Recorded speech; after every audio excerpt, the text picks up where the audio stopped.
UndergroundVideoNetwork.com presents the We Talk Too Much podcast. This is where the fun begins. Comic books, superheroes, sci-fi, gaming, and everything nerdy. That's it. This is just too weird. Now, here's your host of the We Talk Too Much podcast, Mike and Richard. I still can't get over that opening. I love that opening so much. Well done, Rich.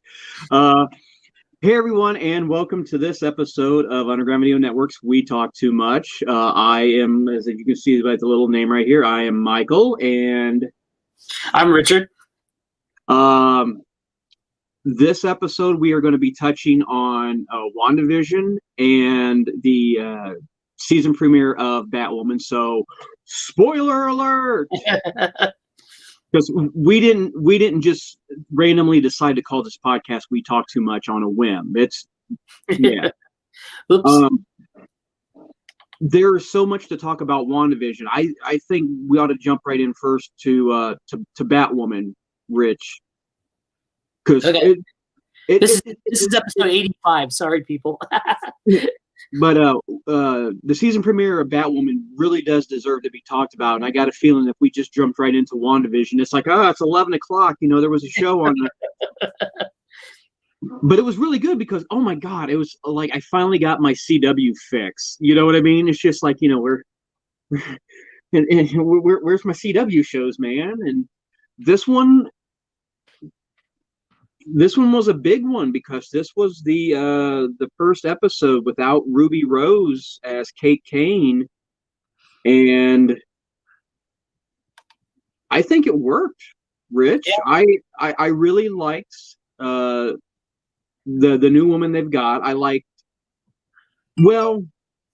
enjoyed it, but you know, as per usual, you know, I have my own little nitpicks. I take the episode with a grain of salt, Rich, because the CW was kind of really put into a position where it was just like, oh shit, we don't know what to do. You know, it wasn't like, you know, they were given a lot of time to build up to Ruby Rose stepping down. You know, they couldn't lead up to it. You know what I mean? Right. Well, you know. She kind of, you know, she had her reasons, so, you know.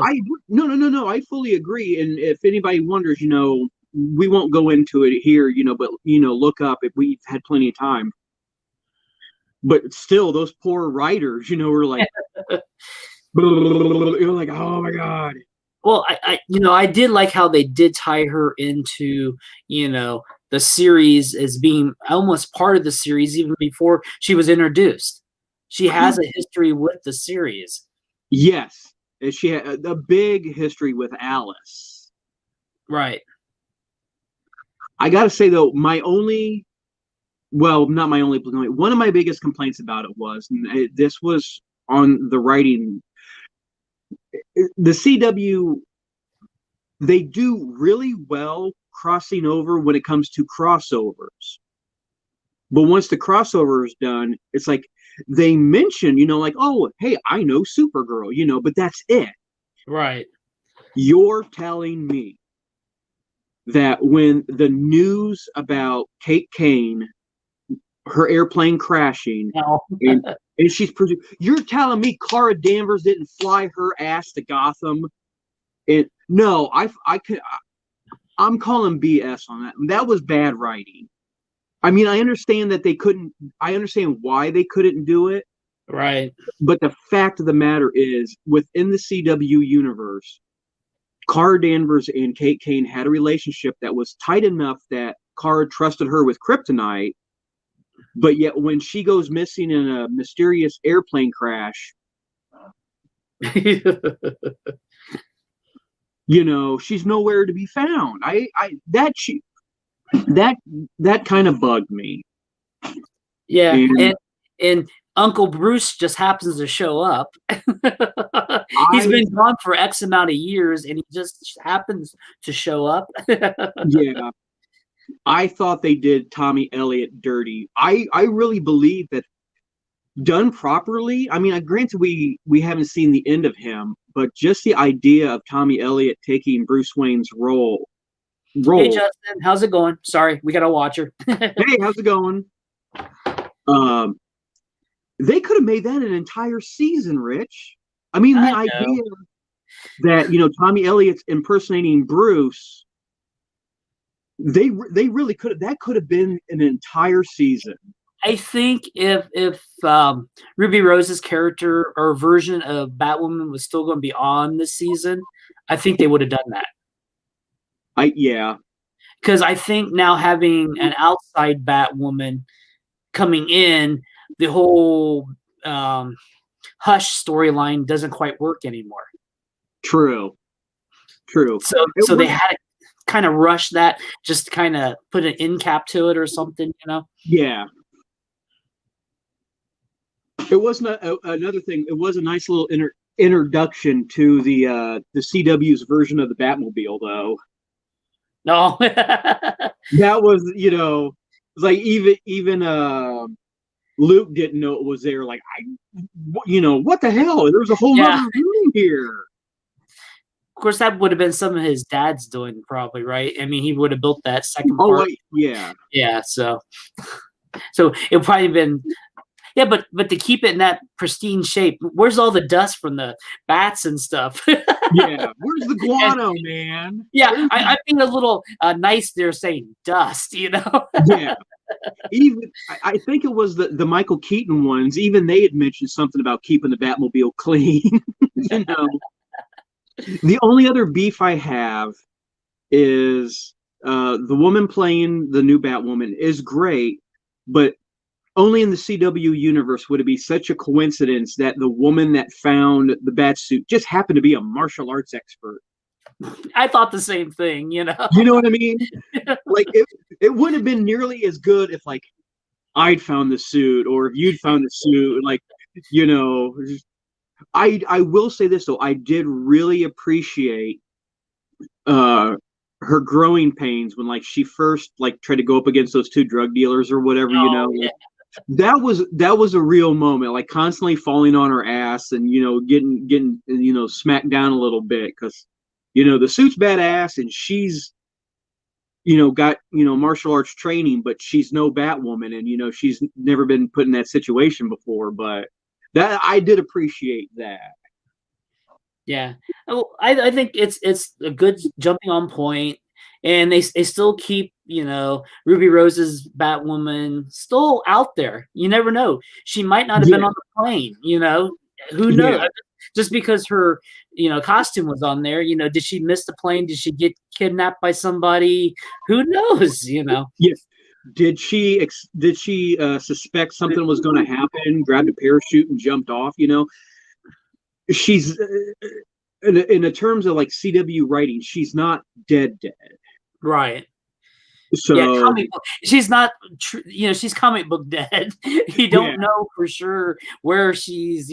We have no body, so Yeah, she's not Uncle Ben dead. She's Bucky dead.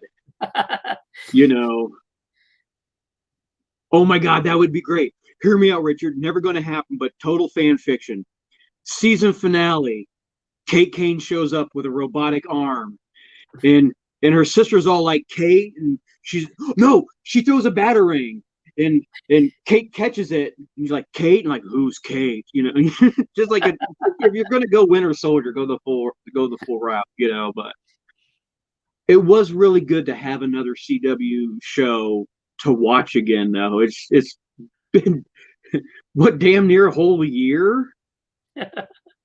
Yeah, well, with all the production delays and stuff, Mm-hmm. They didn't quite get started. I gotta say though, a couple of my favorite moments in the show definitely focused around Alice.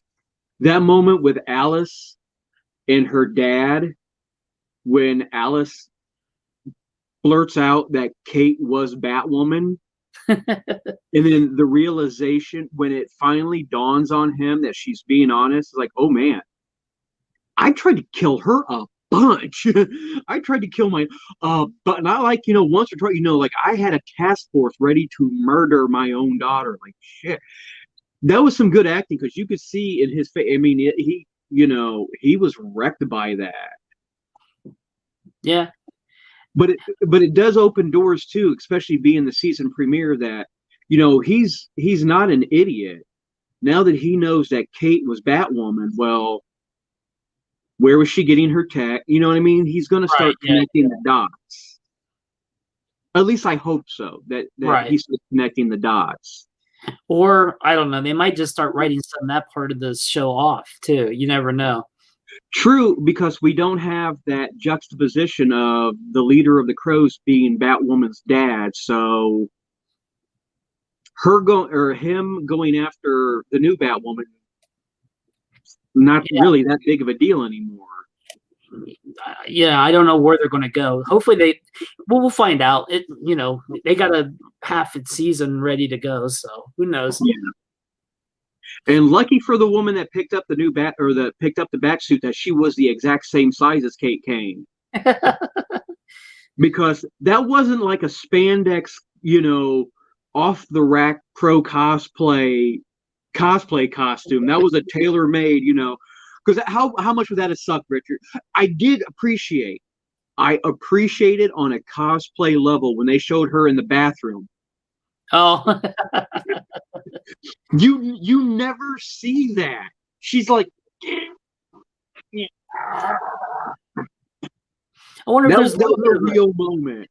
Yeah, I wonder if there's a little bit of nanotech, a little stretch or something, to the suit.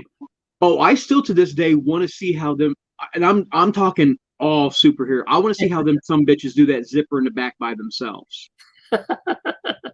At least Arrow at least had the most realistic suit because that damn thing zipped in the front. Oh, gotta go. Zip. The Flash. There's no zipper in the front.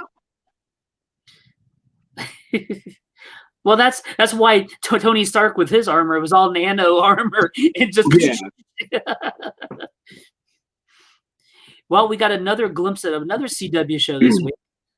Yeah, the very first real trailer to Superman. I don't want to say Lois and Clark. Superman Lois. Superman Lois. I'm very interested. Shit, Richard, you know me. I'm gonna, it could be this season. Superman reads a phone book, and I'm like, I'm in. I want to see Superman read a phone book. But I gotta say, I was very interested in it. I think it's a very unique and fresh approach. We talked about it a little bit before we started recording. The only thing about the show that gets me is why don't they just be honest with everybody, and instead of calling it Superman and Lois, just call it Smallville season 18. Or, because they even hinted in the crossover. Well, no, it was two girls in the crossover, but when they showed the Smallville universe with Tom Welling and Erica Durant, she mentions the girls. Oh, yeah. But the only thing about it, Rich, that kind of bugged me is with them having twins, which I guess is a good thing because they can play off each other. But, it's just me falling back into the comic book thing where it's just like, well, we're going to have Lois and Clark married with a kid. We have a comic book right now. The comic books are Lois and Clark married with Jonathan Kent, their son. It was like, why couldn't you give me that? But well, we may get a little bit of that. Who knows? Because isn't one going to have powers and the other one's not going to have powers? I heard that's going to be, which at least that's what I was hearing some rumors of, Yeah, having them be twins, that's a really good a story arc right there. Is one having powers and the other one not having powers. It's just like, son of a bitch, The new Lex Luthor. No. You might be dead on to something, Rich. Hey, Jealousy is a mean bitch, man. I've seen that in comics before, but what I really liked about it was the way it was kind of filmed. The trailer, it had that little bit of grain and stuff. I wonder if that's actually going to be on the weekly series or maybe the just style. pilot. Yeah, it was a really not noir, but like a film look to the video. So I wonder if that's going to be transferred into the series or not. It could be just a trailer trying to get people's attention or something. It could be. Yeah, because it didn't have that like crisp, clean 4K digital feel to it. It had more of a film feel to it. I know. We'll find out February the 23rd. See what are they going to have a 90-minute special for the pilot, right? And then there's going to be a 30-minute making of or introduction special after that, because I know the Flash got bumped until the following week. Yeah. So there's going to be what Flash and Superman Lois together on the same night, right? Yeah. So that'll be a pretty solid night. Yeah, and it'll be really good. A recap like that would be really good, especially because Lois and Clark's sons are adolescent. It's not like they're babies. So there's a lot of history with the family. I wonder how they're going to explain that. Are we going to be time jumping from the Crisis, or I'm wondering, or is it going to be like retrofitted because of Crisis? I wonder, because wasn't it? I think it was during Crisis was technically kind of when the kids were conceived, because remember they were on Argo City. Yeah, and she had just given birth. Yeah, because she had already had. And they only had one son at that time. I think so. Yeah. So something had to happen. Yeah, because I like the way they explained it. It's like, oh, we went to a world where Clark is powerless, and all of a sudden she's pregnant. Like, come on, we're adults. We know what was going on. Hey, it's better than going into a little machine thing and lose your powers by getting blasted with sunlight. And then getting your ass handed to you at the first truck stop and realizing you screwed up. Sorry, I had to bring up some old. No, we all accept the good with the bad. I mean, God knows I love me some Margot Kidder, but come on, man, to give up your superpower. But no, and another thing I really like is I like the cast. I've really, since the first moment Tyler Hoechlin showed up on Supergirl, I thought he made a great Superman. The thing I really appreciate about his Superman is that he's not like super jacked. You know what I mean? That was always my beef in the comic books too, when they drew Superman being like Hulk level ripped. Oh. He didn't need to be Hulk level ripped. It was, he didn't get his strength from his muscles. Yeah. So him being of like average. I mean, I'm not saying like dad bod like I'm rocking over here, but he didn't have to be Arnold Schwarzenegger, You mean Thor? Well, yeah. But no, I always liked, back there when Kurt Swan was always drawing Superman stuff. He had a nice in between, and he did all the stuff with the Legion and stuff like that. So I really enjoyed that time frame. We're talking pre-Crisis, the years right before Crisis and stuff. Yeah. I think he's a good Superman. I love the woman that plays Lois. They have a great dynamic between the two of them, which we got to see during the Crisis. I just wonder how much Crisis is going to play into this. I wonder if we will have, because if they're going to bring in Cryer as Luthor, there's got to be something going on, because he's the whole with the book recreating the universe. So. Mm-hmm. I'm sorry, to this. Yeah. I mean, there's going to, even with all that's been done and rebooted and reset, there's still going to be minor tweaks that they're going to be discovering. Oh, but yeah, Batwoman, I enjoyed it. I'm gonna keep watching it. I thought she was good. I like the idea that we have a Batwoman that we're going to be seeing day one again. You know what I mean? It's going to be her getting used to, being Batwoman, Right. and Because she's going to have to learn, basically the suit on all the stuff it can do, the bat ring, and anything else that she has. yeah. And I'm really looking forward to like that one, that classic first moment where like she's standing on the rooftop and it's just like, I know I got to jump. I know I got to jump. I got to, it's just. But again, thank God that plane crashed so close to a martial arts expert. Man. It would have even been better though if like for like the first episode, like some crazy homeless guy would have got the suit. Then you got, this wino running around in a bat suit, The guy downtown Lima? Yeah. Oh my God. Oh, that would have been. Oh. I'm not saying bad. I'm not saying anything bad there, but Lima did have its own Batman for a while. No, he was a staple. He was iconic, and rest in peace, good sir. You served your community well. Oh, I miss that. Oh, I miss that guy. That is such a Lima story right there. But hey, with the announcement, of Superman and Lois, and them having two boys, there's another show. You see that segue I did there? There's another show. WndaVision, man.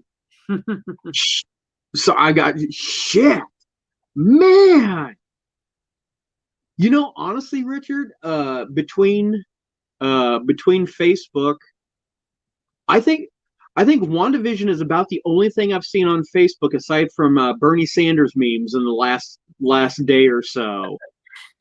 And you were so lucky I ran out of ink, Richard, because I was going to print out a picture of Bernie in the chair. And I was just like going to put it like back here, and not even say it. I was going to tape it to my chair. But man, one thing I appreciated that I did not appreciate about last week's second episode was the theme song to the second episode of WandaVision, Richard. The WandaVision, all week,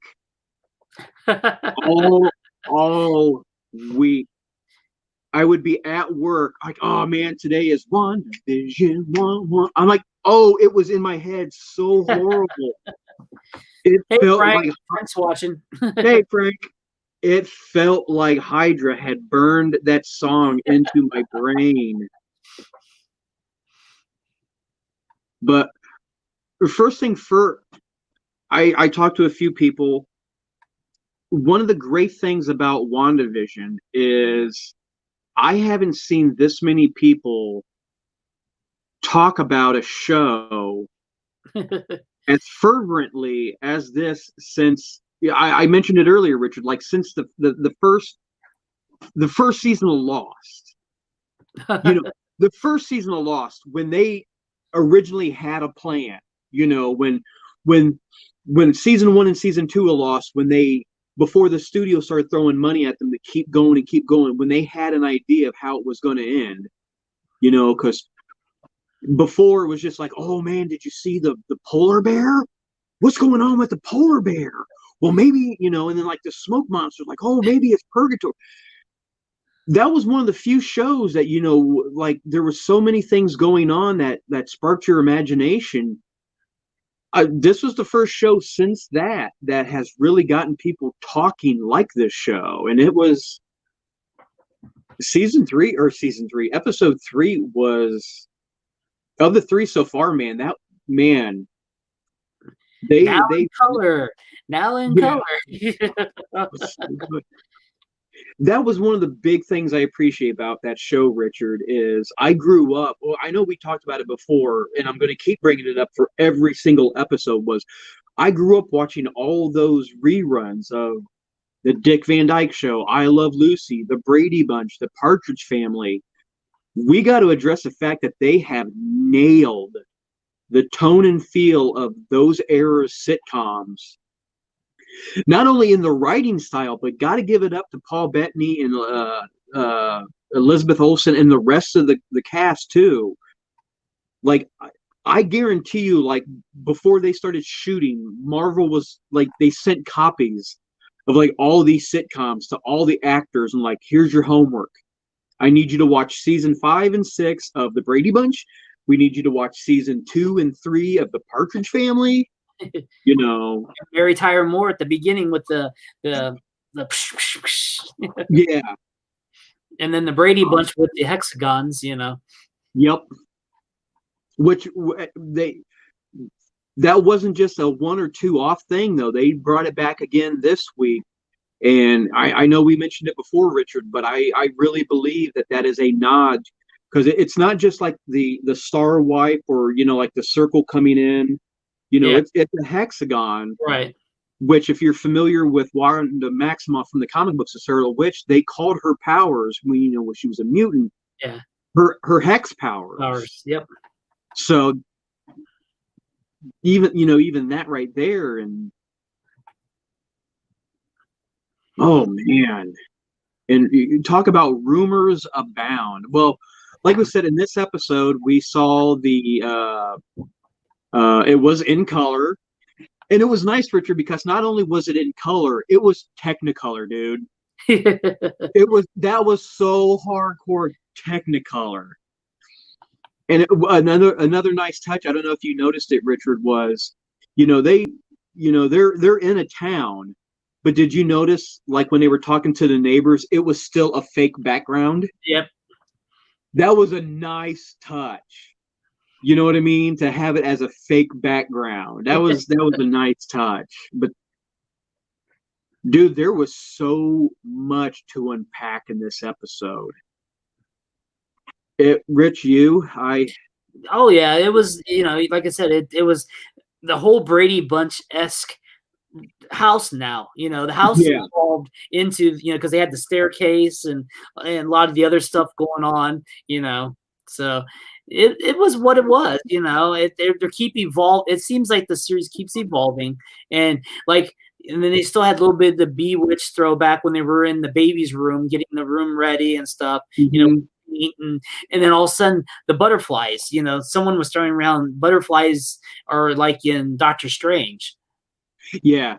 So is the butterflies something to do with magic, you know, her powers and stuff? Because, you know, it lands on Vision's nose there and stuff like that. So, well, I liked it because granted,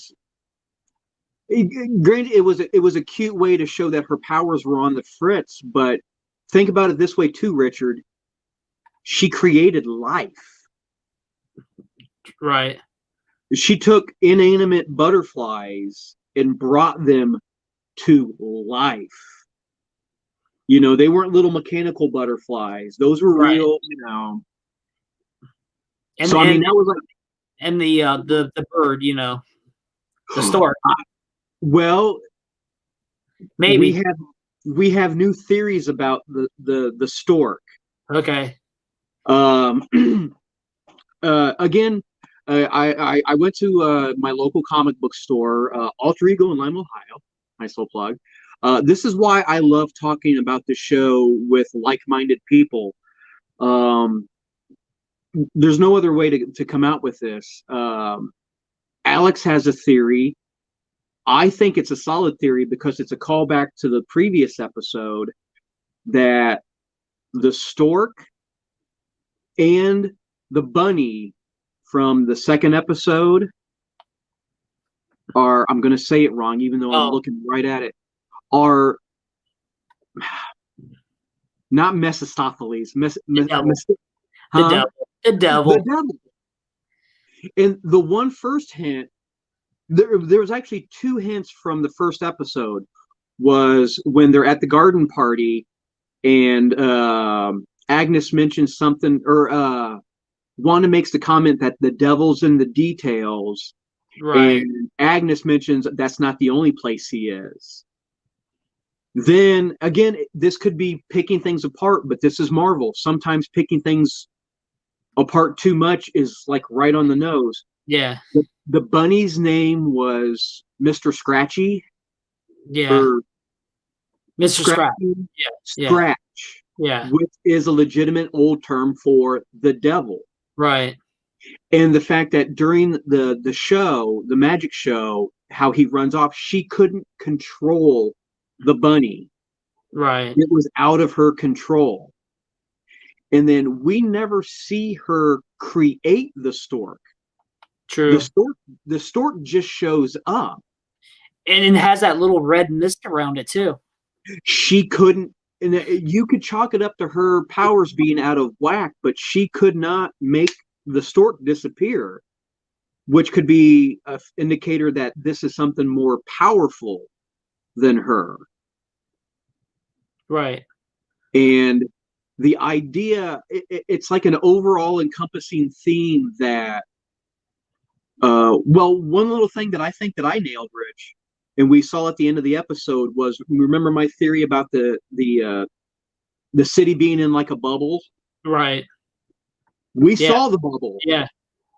And one little detail that even after watching it twice, I didn't pick up until Alex had mentioned it, and I watched it a third time, was when Geraldine gets kicked out of the bubble or whatever. The sign for Westville was outside the bubble. Right. So that's a really good indicator that the city, the town, was there previously. That True. she didn't create the town. So the idea that a lot of those people that are within the town are under her control or have been manipulated by her, Right. That's a good indication.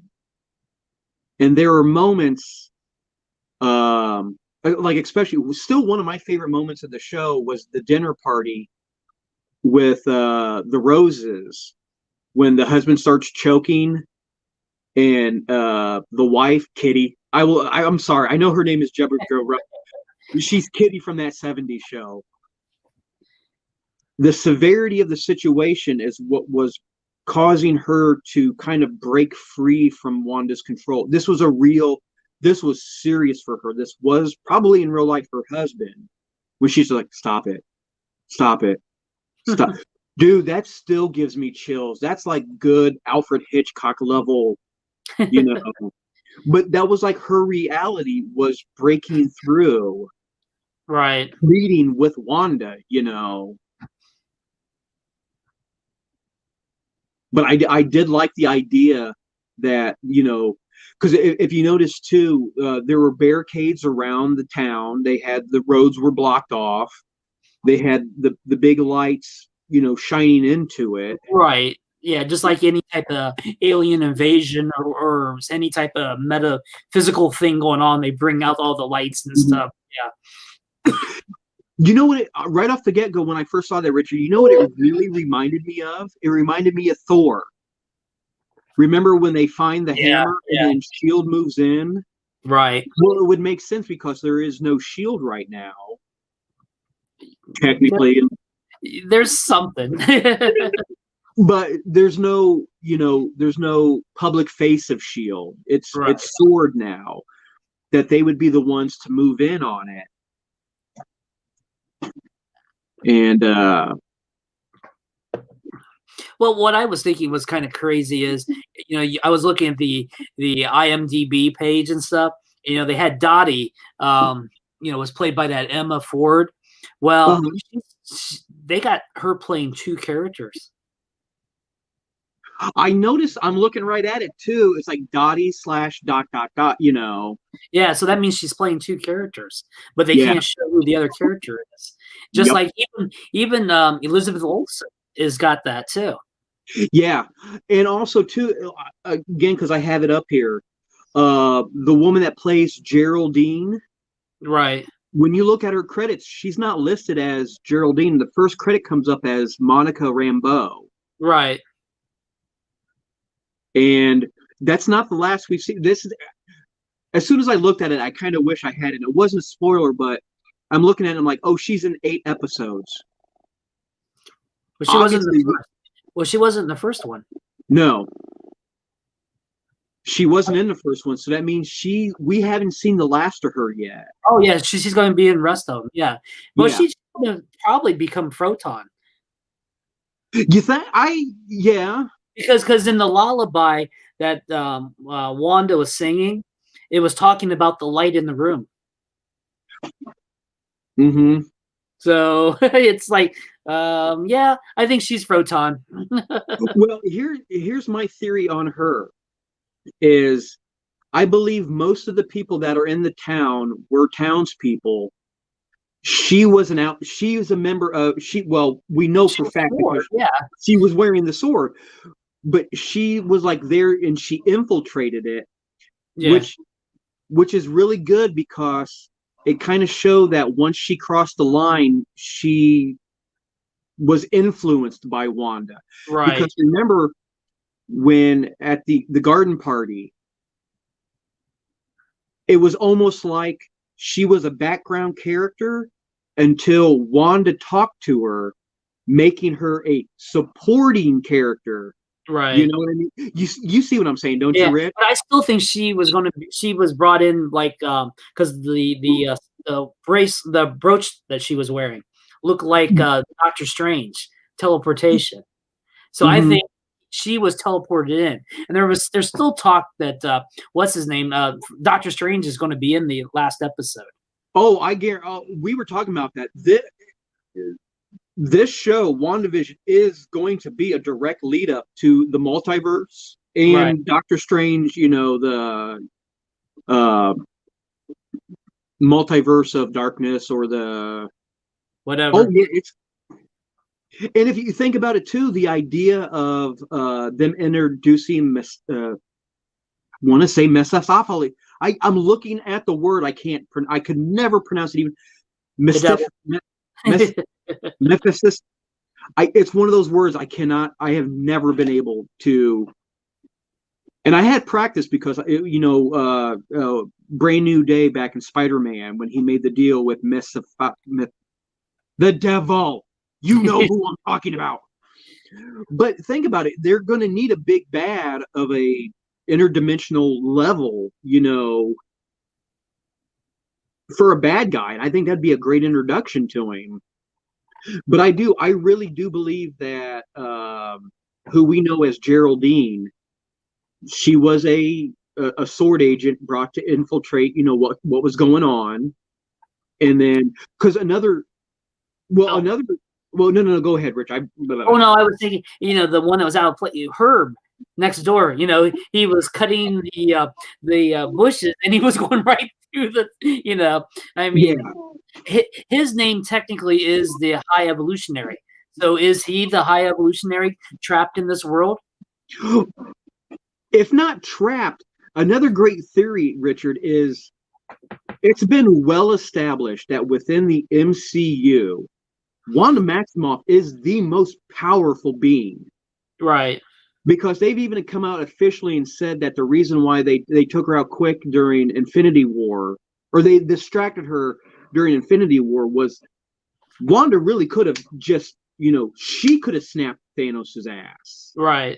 But she got distracted, So think about it. You have this ridiculously powered super being going nuts. Think about all the people, all the organizations, all the even like demigods and demons that are trying to get in on her or to get her. Right. This might not just be sword, it could even go back, Rich. I know because you were absolutely right, Rich. The beekeeper had a sword logo on him. I still think, Rich, that beekeeper, even with the sword thing on him, has something to do with AIM. Because think about it, Rich, because not only was it a beekeeper, which is an obvious nod to Ames' suits. Why the bees? There were bees surrounding them. You know, what was the it could have just been a beekeeper, but they showed the bees. You know, what was the subtext there? I don't know. I just can't wait till next week. We get Jimmy Woo's going to come in. He's going to say, I know, fucking Randall Park. But no, the other another thing too is Catherine Hahn's character, the next door neighbor Agnes. Right. The reigning theory on her is that she is actually Agatha it's Jack Harkness's last name, Agatha Harkness. Right. Who is a character even I'm familiar with, you know, from the comic books. You know, she was kind of, granted, she had a lot to do more with like the Fantastic Four and Franklin Richards, but she was kind of a mentor. She was a very big mentor to Wanda Maximoff, using her. It wasn't just mutant power, but it was legitimate magic. And another small detail too was the brooch that she wears. Right. Is dead on to the brooch that we've seen Agatha Harkness wear in the comic books. Right. So is she there to kind of not control Wanda, but to kind of guide her? You know what I mean? Yeah, I think they're keeping it. I think what it is a lot of the magical beings in the Marvel universe has come together to try to keep her in control or keep her in check. You know, we're going to have this whole console of don't want to say witches, but you know what I'm saying. You know, almost like the MCU's non-Fantastic Four version of the Illuminati. Right. But I the mystical power people, you know, because the whole power shift ever since Doctor Strange, the whole mystical world's been set in chaos because with the darn, I just went blank. His mentor, Doctor Strange's mentor, when she died, yeah. So when she died, everything got thrown in total chaos. So you know, I have a theory too, Richard. It's not going to happen, but remember how we made the joke, Richard, before? Or, well, not the joke, but how they might be introducing mutants into, you know, the MCU. Right. Kind of like the opposite of what they did in the comic books when she said no more mutants and, you know, the mutants went away. Hear me out, Richard. It's not going to happen, but I like this idea because it kind of goes along with the devil being an animal. Hear me out, Richard. Follow me on this one. Yeah. In a later episode, he shifts to a fox.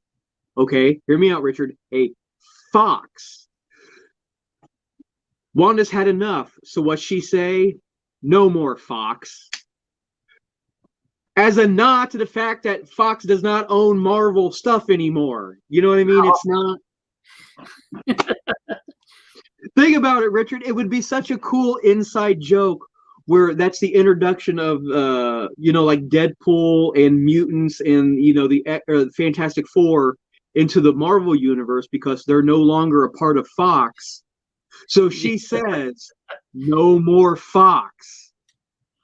And since her powers don't work on the animal because it's the devil, but she still says no more Fox, guess what? There's no more Fox. It's all Marvel now. I love that idea, Rich. I fucking love that idea. Oh man. But that was a great, speaking of Agnes, and like you said, the neighbor having the same name as the High Evolutionary. I liked the way they showed him, because even if he is or is not the High Evolutionary, we know that he knows what's going on. Right. And he still might be under Wanda's influence, is why I think that moment of him breaking the wall or cutting through the wall, he had that kind of glazed look on his eyes because it's like he's trying to force himself back into reality, out of her control and back into reality. You know what I mean? It's that, Yeah. yeah, I guess you're right there, old chum, you know. But that exchange between Agatha or Agnes and him, you know, those were two people who live outside of, you know, Wanda's influence. You know, I loved that look on her face when she turned and looked at him. She's like, no. You know. The doctor, you know, last week I was asking, oh, go ahead. No, I was just going to say the doctor had a great line too, where, you know, after, you know,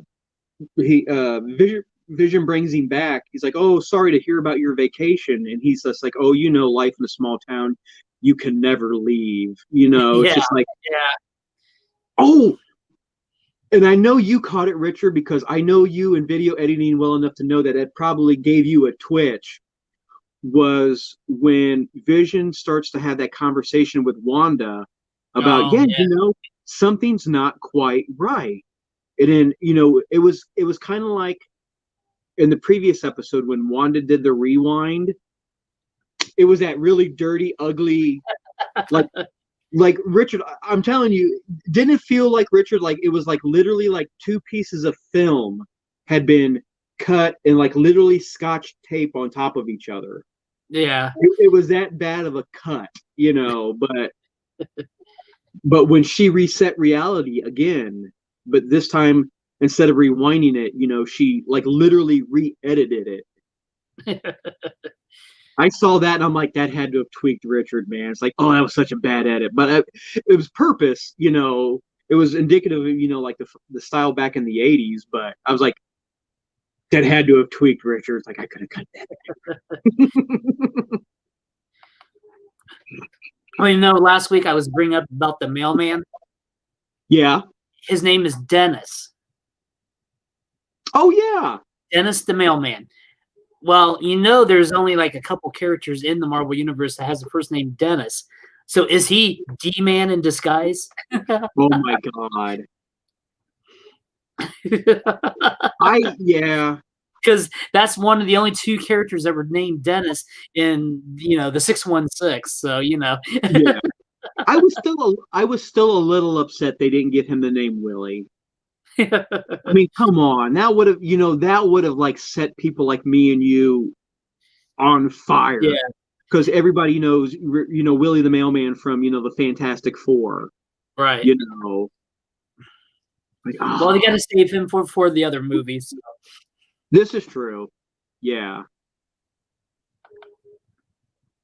Good Lord. But, oh, man, that moment, I really believe there were two really good standout moments with Geraldine when Geraldine here, and you could tell by the way she was speaking too that her reality was bleeding over, because when she heard the stork, she went from "girl, let me tell you something" to it was like "girl, let me tell you." What was that? Did you hear that? You know what I mean? It was like, yeah.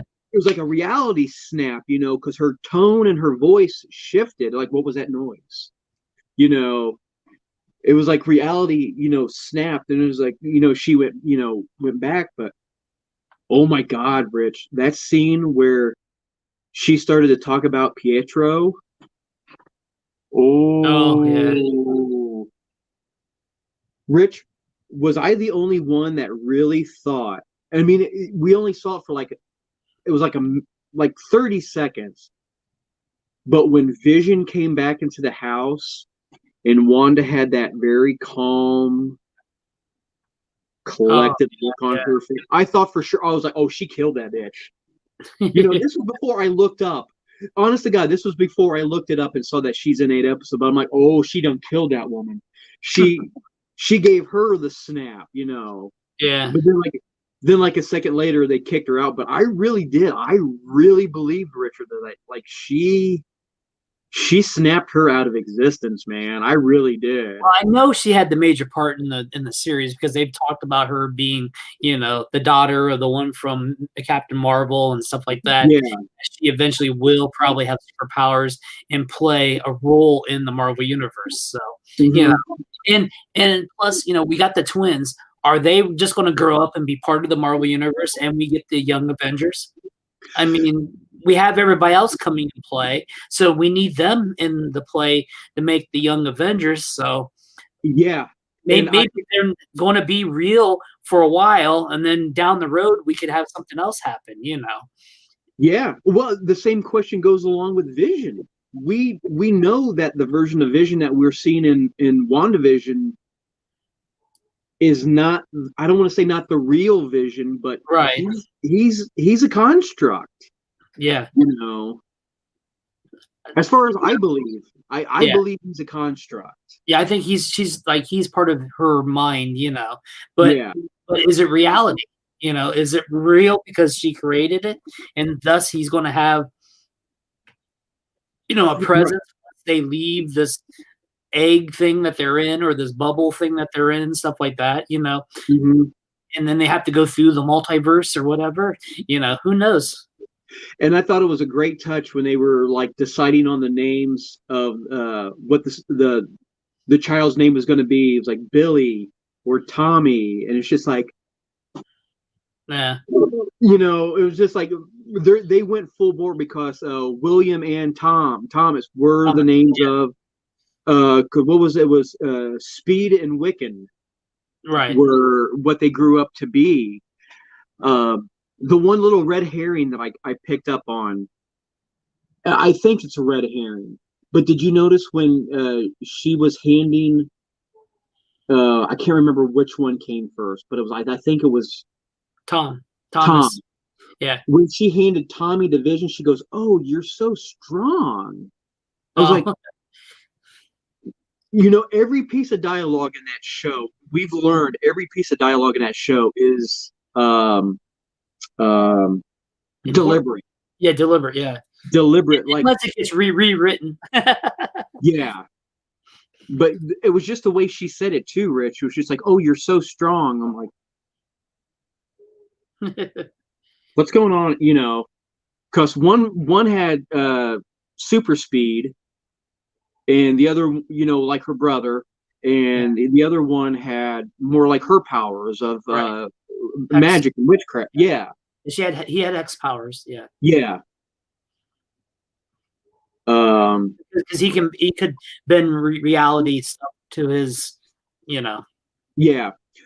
Another theory that I've hearing, Richard, and I'm kind of digging on it, is, you know, they're introducing, you know, the multiverse,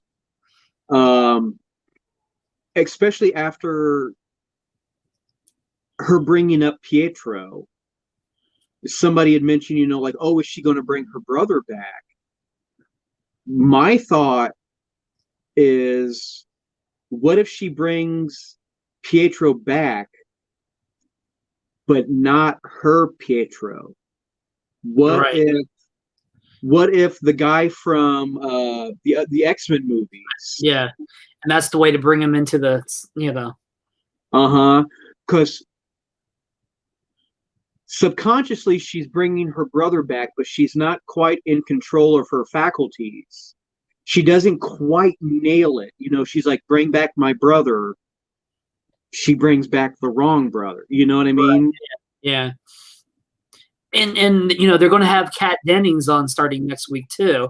So she is an expert on dimensional travel, you know, or dimensional universes from Thor, you know. I mean, just because she was an intern, she still knew all her stuff, you know. Oh, and look how, well, think about it this way, Richard. How long ago was it she was an intern? It's hard to believe, Richard, but look how long ago Thor was. Yeah, that was, what, 2010? Right? Damn near. Can you believe that, Richard? It's been like a decade. Yeah. And this wasn't like one of the later movies. She was in the first Thor as an intern. So, dude, she's got her doctorate by now, you know. Oh, yeah. And let's face it, someplace like Sword would be quick to hire her ass because not only would she be an expert in her field, she's worked with Thor. You know what I mean? She has, you know, like, hey, what if Thor comes back and messes with us? Let's hire one of his buddies, you know, as a, you know, a get out of jail free card, you know. So yeah, definitely the idea that, you know, she's working for Sword is completely within the realm of possibility. It was 2011, Thor. I was close. They were 10 years. Yeah, 10 years. Good God, man. Oh, and Red, what did you think about the commercial? Oh. That was... Now, is that a throwback to what Coulson was talking about in S.H.I.E.L.D., like some people's talking about? Well, you know what my first thought was going to be, Richard, when they were doing that commercial was my mind jumped to it right away was Tahiti. That's what I thought too. I went right there, Richard. Tahiti, it's a magical place. I was like, oh my God. But then it was Hydra. I was like, oh. And I love that actress that's been playing all the commercials. That Victoria Blade. That's the one. Oh yeah. Commercial. She's the same woman all 3 commercials so far. So I love how they've been doing that with all of them, keeping the same ones over, and you know. Yeah. So it has to be something, you know. It's Hydra soap, you know. Yeah. It cleanses you. Oh, and speaking of deliberate dialogue, Richard, what about the line from the commercial, "Unleash your inner goddess"? Why that word? I know. Why that word? God, this is why I love this show, Richard, because like we have all these legitimate theories and ideas about what's going to happen. It could still take, and I trust Marvel with this. You know, it wasn't like I keep talking about Lost, right? But they have a definitive beginning. They have a definitive end. They know what they're doing. Yeah, you know, they had 9 episodes. This is what they needed to do. This is, you know, I originally thought there was only going to be 8, so they must have did something to make it to 9. So, well, think about it. Maybe Richard. The reason why they're saying 9 is maybe 1 and 2 were at one point considered that could have one been. episode. That could have been, yeah. Yeah. But I'm down. I love me some TV shows, and I love talking about my favorite shows. I haven't had a show like this, Rich, that's like even Doctor Who hasn't had me this curious about what's coming in a long time. You know, that's this I think goes back to like Battlestar Galactica for me, the remake. Oh yeah. The first season, because I wasn't sure where they were going to go with it and stuff, because they kept doing, oh, we're going the same. Oh no, we're not. We're going somewhere else. You know, so you know that's what I, you know, and yeah, you're right. This has been something we haven't seen for a long time. Yeah, and the nice thing about the show also is that it's so good you don't mind rewatching it. You know what I mean? Because it's just like it's, you know, if the show wasn't as good, it's like, God, I gotta rewatch it because I want to catch the Easter eggs. Like, oh, I gotta rewatch it. But I'm like, no, I'm gonna rewatch it.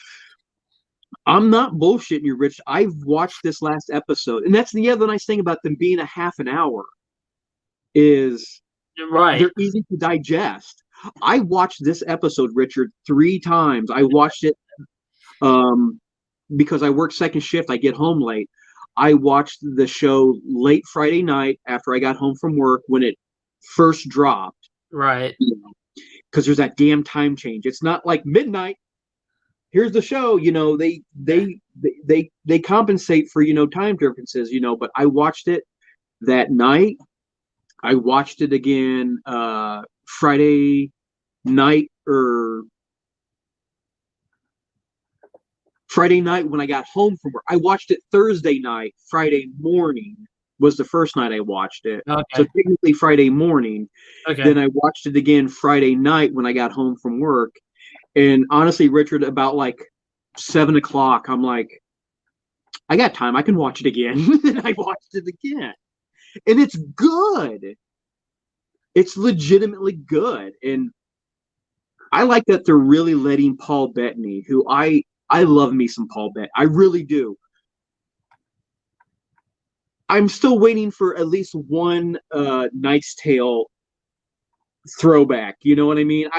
Come on, man. Give me one Chaucer little Easter egg, but Well, we're talking about him and how he probably is some kind of Wanda's construct.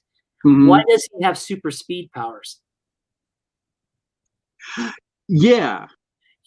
Because he's caught the fruit falling off. He caught it real fast, and he ran and got the doctor. Why didn't he just fly to go get the doctor?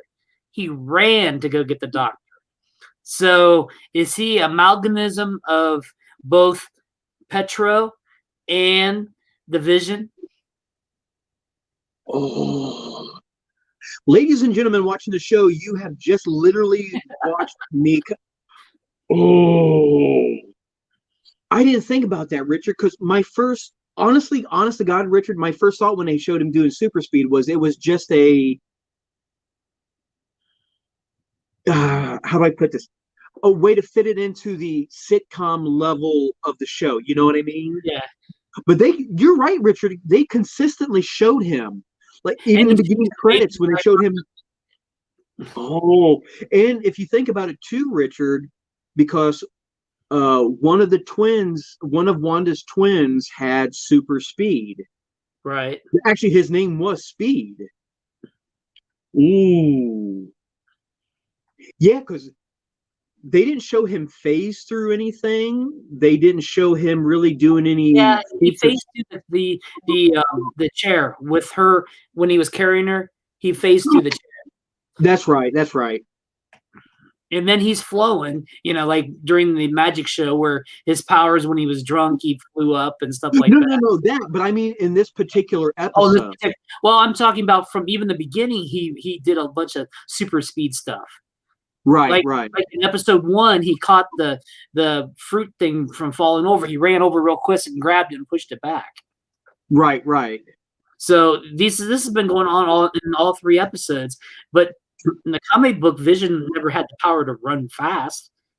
No, that was never. No, So that's why I think that he is some kind of construct of Wanda's mind between the man he loves and her brother. Yeah, the 2 men that she loves, that she romantically loves Vision, and she has the brotherly love for Pietro. Right. Well, I cringed there because what they did in the Ultimate Universe. Oh no! I know exactly. No. No, the Ultimate. No, and we are. No. Oh God, I hated that. I'm sorry I had to bring that up, but it's a weird thing going on, and we're in her mind. See, I still think we're in her mind, and the whole town's like in her mind. Right. Yeah. So Well, the only thing I don't think that's why it's in her mind. I mean, it's in her mind, but like in season 2, episode 2 at Dottie. When Dottie cut her hand, the red was blood because that was kind of like reality seeping in, right, to her dome type. Yeah. And I still like my theory about the helicopter was because reading into it, you had Iron Man's red and gold colors, but it had the sword logo on it. Right. this was some type of drone that had been brought in to investigate. But like as soon as it crossed that threshold, because we've seen with Geraldine that once something from the outside world crosses into the dome or whatever, it becomes part of her reality. Right. It was kind of like her mind couldn't accept a modern drone, so it reshaped it to a toy helicopter. But Or it was that's still, or that's just what they flew in to be more like the surroundings. You know, it'd be like a toy and be coming in. You know. true, very possible. Yeah. Well, the thing about it is, though, Richard, do well, I guess because they're watching the TV Yeah, because show. they're watching the TV monitors, so they have monitors in there watching.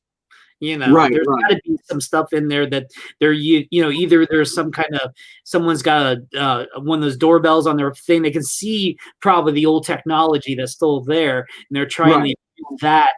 You know, just like how they came in through the sewer system, they come up. You know what I'm saying?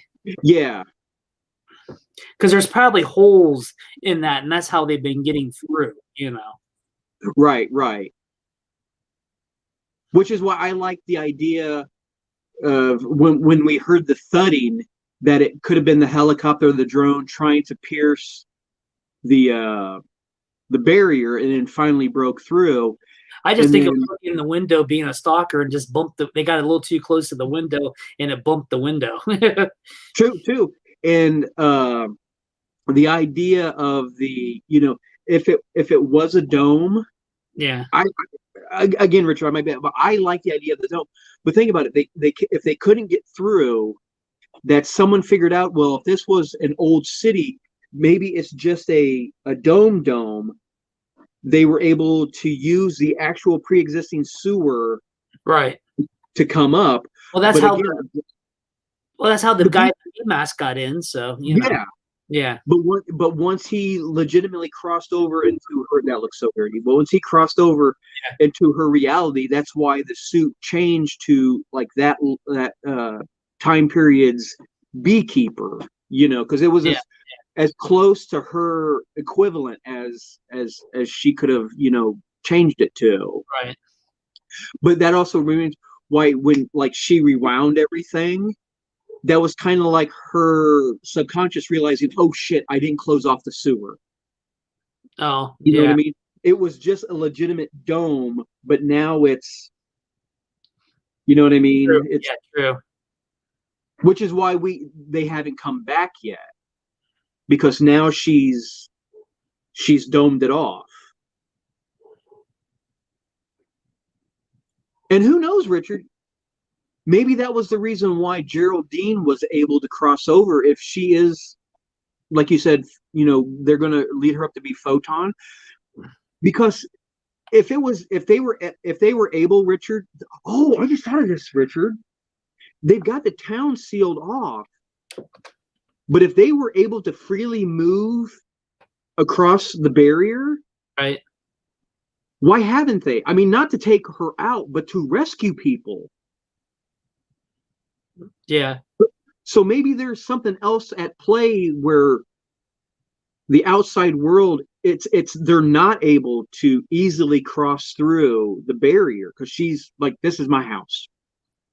Y'all ain't getting in my house. This is my house. And maybe that's how the drone was able to get through, was, maybe at the time it was just a wall. Right. And then, the beekeeper guy was able to come up underneath it. But think about it, Richard, if it was easy for the people to cross over, why not strap a harness to a dude? Like, oh yeah, he's going to, get brainwashed. Right. Strap a harness on him, grab a person, pull him back, Yeah.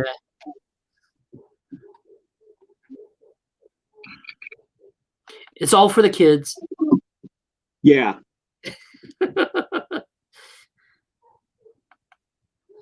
I was legitimately really surprised that she gave birth in this episode. I thought they were going to drag the pregnancy out at least a couple episodes. You know,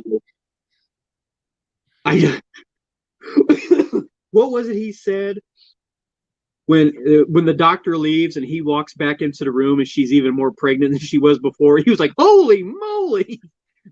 But I can't remember the exact words because it was very endearing. It was just like hachi machi or something like that, you know.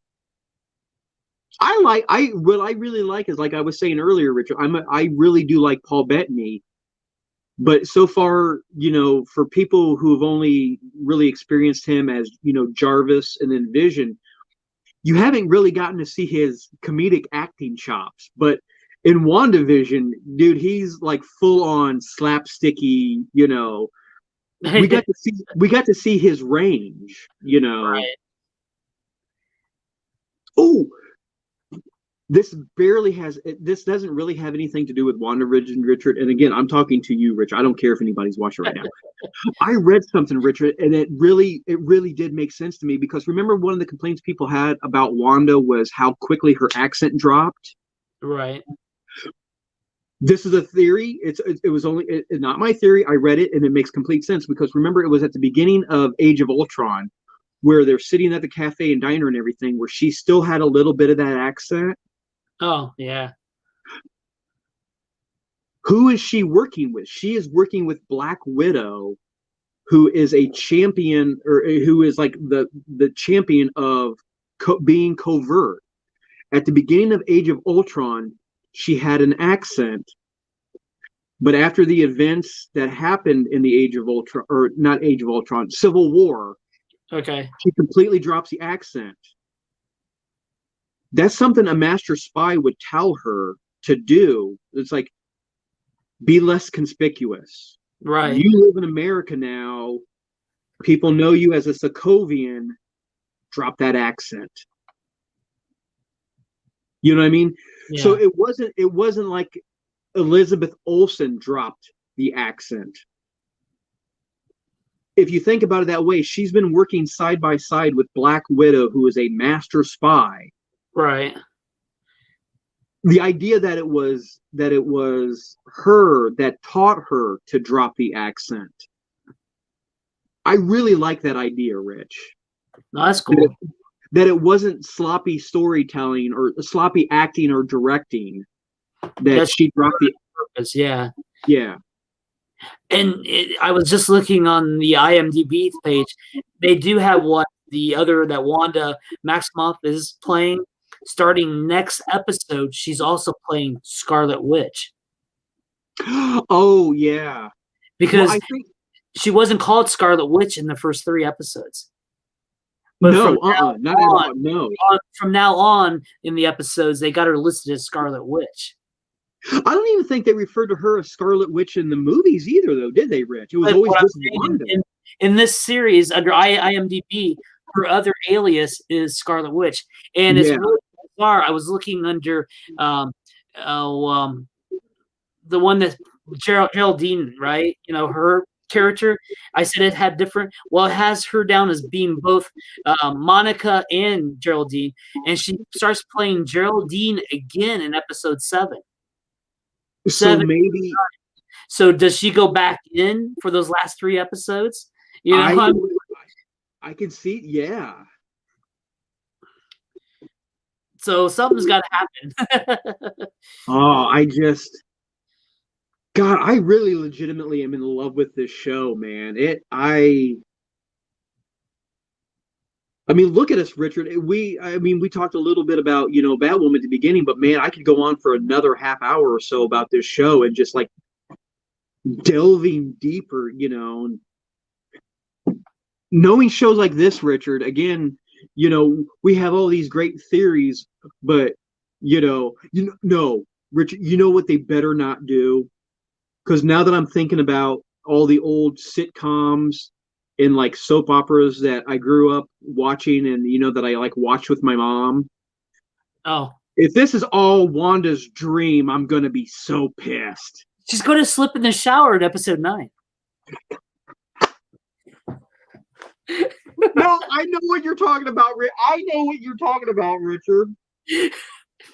Oh my God! Too bad Larry Hagman isn't still alive, Richard. Oh my God!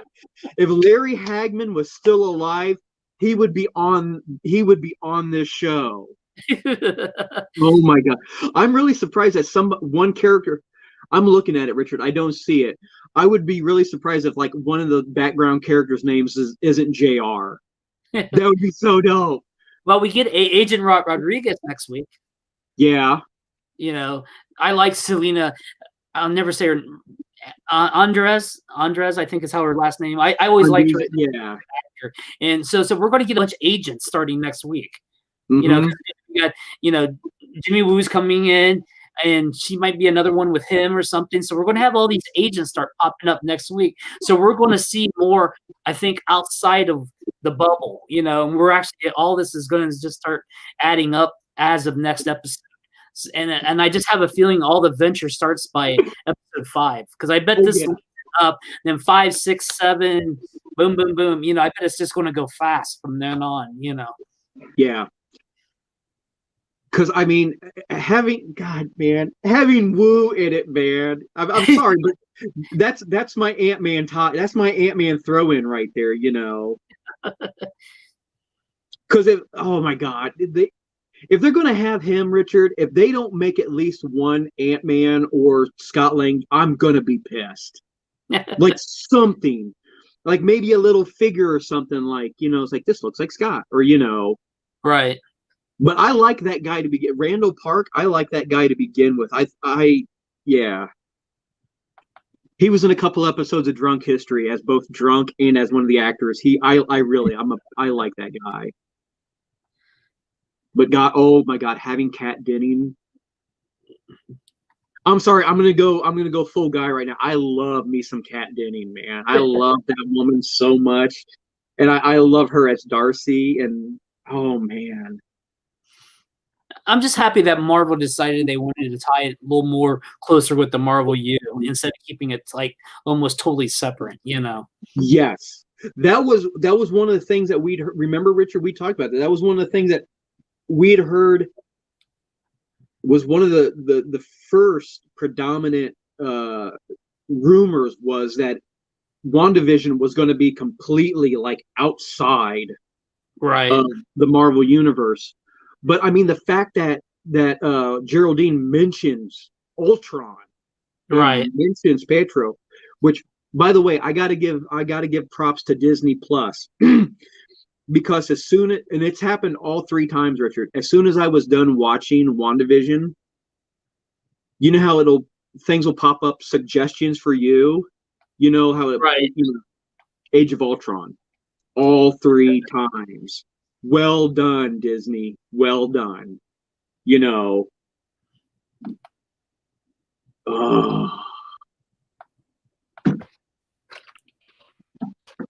God, man. Like you said, I'm again, I'm looking at the list of how many people and how many episodes everybody's going to be in, but did you notice? Well, did you notice, Richard? Maybe we shouldn't have looked at this, Richard. Why? Well, did you notice? Maybe you haven't noticed this yet, but as we're looking over all the characters that are going to be in the show, do you notice 2 names we don't see? Who? Tommy and Billy. Oh, yeah. Well, maybe they don't grow up yet in this, Well, shit, for as fast as they were conceived and born, They should be in retirement before the series is done. I know. But yeah, I just realized they don't list everything sometimes, No, I like that they actually list the beekeeper guy as beekeeper. Zachary Henry. Yeah. Sword Air Force officer. Yeah. Oh, there's a boy next door. They got both the tap dancers listed as tap dancers, Richard. I like that. Oh man. Wait a minute. Oh no, never mind. She was okay. Because when I saw Deborah Jo Krupp, she was listed as 2 episodes. I forgot that she was sitting in the crowd um, during the magic show. I got my hopes up we were going to see her again. But yeah, no, think about it, Richard. We're looking at the credits right here, and like I do not see Billy or well, again, like you said, maybe they're specifically not listing it. Yeah, they do request sometimes for stuff not to be, showing, stuff like that, because they don't want to give away, like if what's his name, if Doctor Strange is going to be in it, they sure really wasn't going to list it. True, very true. Oh my God, talk about a nice little deep level Easter egg, Richard. I'm looking through the credits. Look at the name of the actor who played the Strucker watch ad narrator. He's at the very bottom. Okay. Pieter. Oh.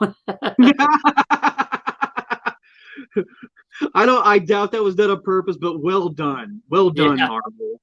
Like we need an actor for a credit that we're never going to show, but his name has to be Peter.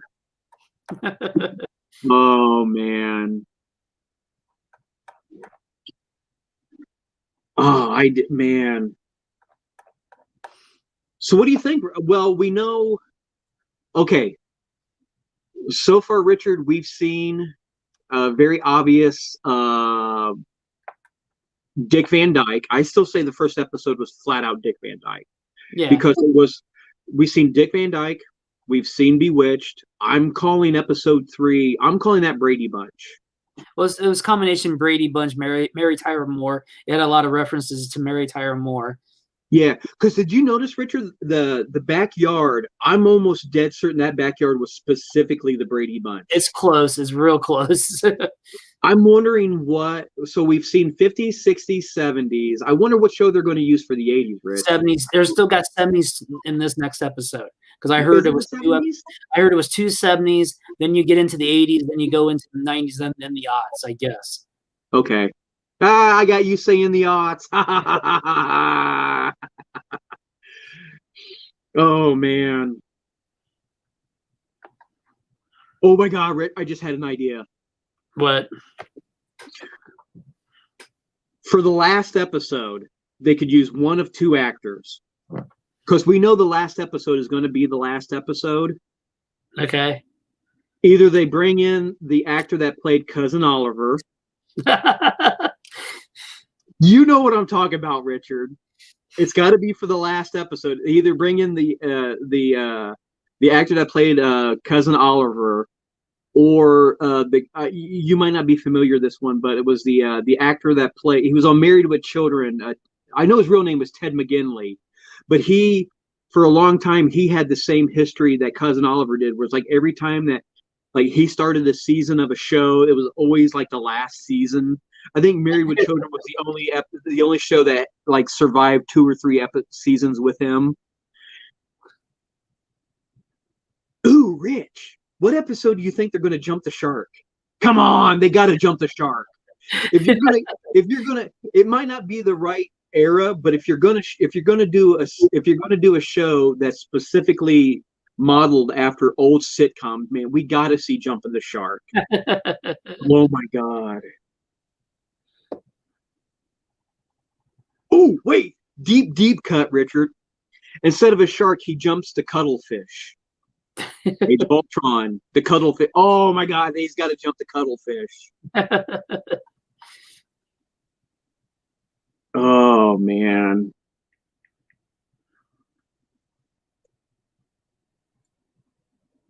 God. Not to bring a downer on it, but man, I really wish Stan Lee was still around, because man, he would have been in this. He would have been like, oh my God. You know what he would have been? No, I'm gonna call this, Richard. If Stan Lee was still alive and he was in WandaVision, there's only one person that he could have been. God. Oh, Stan Lee would have been God. You know what I mean? And he would have been Stan Lee as Stan Lee. Like, I created all of you. You're doing this because I made, you know what I mean? Oh. I only thought about that because up at the top where it says series writing credits, they give him credit for creating the characters. I just saw his name and I'm like,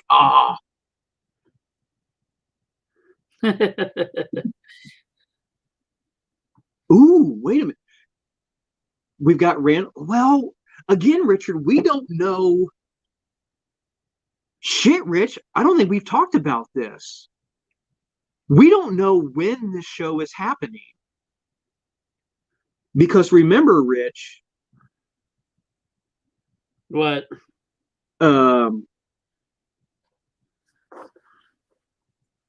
Crap. I was thinking it took place right after Endgame is what I was under the impression. That's what I'm wondering. Because she probably had her mental breakdown right after the battlefield situation. What? Right after Infinity War. Right. No, this takes place after Endgame. Or Endgame. Yeah. Because it made me wonder about the time period. I got to go back and rewatch those again.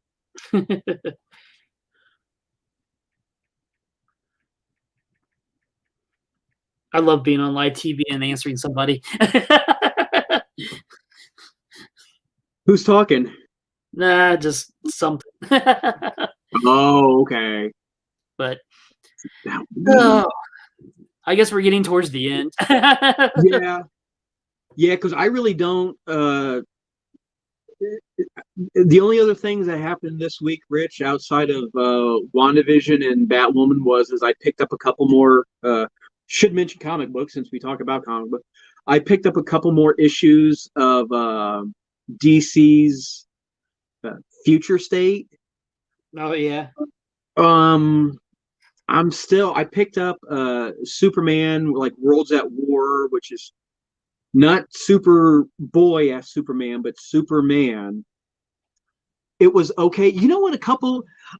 It's really weird the way they're doing it, Richard, because a couple of the books, like I picked up Shazam. Shazam from cover to cover was Shazam. But you remember, Richard, way back in the day when Action Comic Books first started, it wasn't just Superman. Action Comic Books was like 3 or 4 stories in one issue. Right. A few of the books, like the Superman and the next Batman, were like the old original Action Comic Books where like the first part of the story was the main story, Batman or Superman. But then it was other characters like I think the 2 of them are Mr. Miracle and even in this last one, the Midnighter. It's still weird the way they're formatting it. You know what I mean? Because it was just because it seemed counterintuitive. Because you would think, I'm not saying that Shazam is a lesser character, but you think you'd put the background books with the background character. You know what I mean? And have an entire book dedicated to Superman. Right. But I'm still not sold on him. There's been a half a dozen of the other Future State books that I just like. Nightwing, the Teen Titans, the Justice League. I haven't really looked into it. I just know that I just think they were talking about how they could go in any direction now. So that's what I've been always saying that DC should have done. Not worry about continuity and just do good storytelling with good art. Right. But but they're doing that, Richard. But here's the problem: they're not good stories. Oh, really? I don't like. Yeah. The whole idea behind Superboy is that Superman's gone, and when Superboy came out, when I got it, it was like last week. Superboy pretty much pulls a Candor to Metropolis. No. It was and the Flash was a low one for me because like all the it still has all It's the. a whole nother Flash, isn't it? No, it's still Barry. Oh, is it? But the idea is like all the Flashes are powerless Oh, really? in that it's Wally. Wally's somehow become corrupted and is killing people left and right. Huh. And the concept is it was Barry and like Jay and a few other of the minor established Flash characters are using the Rogues Gallery weapons to try to take Wally down.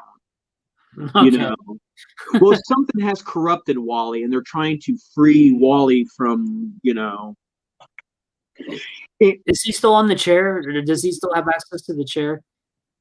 No, Okay. that Did they that get rid of one, that in the metal storyline or whatever? The yeah, Dark that Metal? was, yeah, I know yeah, that was supposed to redeem him or something from that stupid storyline where he killed everybody or whatever.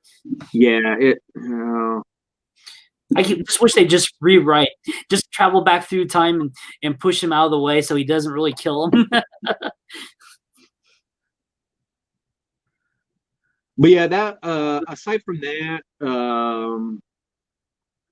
I mean, other comic books I've picked up. I picked up a couple. I haven't. I call them indie books, but like I've picked up a couple more really good non spandex cape, non superhero comic books that I'm still really enjoying. The Firepower. I picked up this one book last week called the Little Witch or the Last Witch, which had a very kind of like Disney's Brave kind of feel to it. I really enjoyed that one. Oh, cool. Yeah. I just got a new indie book today. I don't know if you ever met him or not. It's Ray Kaufman. I know that name. Yeah, he created a book, Aurora, and the second one I got the digital copy today. So thanks, Ray. It's part of a Kickstarter, and I haven't read it yet as of this streaming, but I'll have it done soon. I probably will review it. So.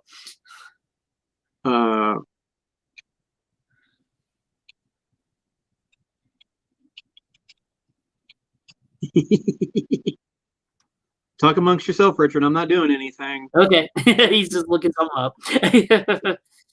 Yeah, if you get a chance, just go through Kickstarter. Everybody's got a bunch of books out. I was trying to find the new one from John Wilson.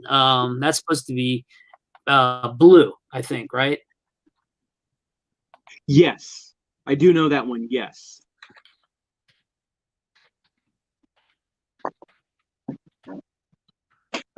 So we're spinning around. Well, so come on, Richard. We got to be trendy. We got to throw in the Bernie meme. Actually, there was one on our this week's cover, then I erased it. Oh man, I was going to say something about that. Right. It just didn't look right. The only way I could think about it was if we had the 3-screen. That was. We won't go into it, but I like the fact that meme has crossed over into like all of everything I love has jumped on the. Letterkenny is doing, but people have slipped Bernie into my Letterkenny show. I've seen Avatar memes with Bernie. I've seen The Legend of Korra. I saw a couple Lego ones. It's. This has been a real weird week. I started getting emails from Radio Shack again. Shut up! There's Radio Shack stores still in America. It's just not in our area. Oh, you tell me where the. I don't know how I got back on their mailing list, or they just reactivated their mailing list or something. But this week I started getting Radio Shack emails again for discounts and stuff. I don't know if they started pushing their online stuff again or what, but yeah. And then I went through is there any brick and mortar stores nearby? Through Indiana, go out west, there's stores everywhere. Shut up. Yeah. Man.